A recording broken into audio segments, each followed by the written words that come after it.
ত্রয়োদশ নির্বাচন সামনে রেখে বেশ জোরে সোরে প্রস্তুতি নিচ্ছে নির্বাচন কমিশন। একদিকে চলছে ভোটার তালিকা চূড়ান্ত করার কাজ, অন্যদিকে দেশি বিদেশি প্রতিনিধিদের পরামর্শও নিচ্ছে commission.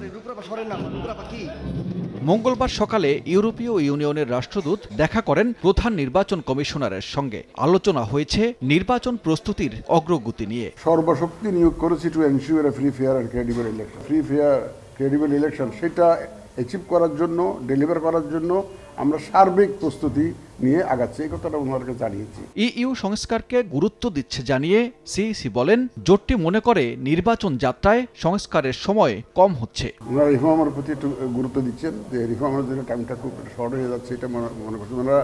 They are emphasizing the reform process to go on. ইসির স্বাধীনতা কম্প্রোমাইজড হোক, এটা আমরা চাই না, এই কথাটা ওনাদেরকে আমরা জানিয়েছি।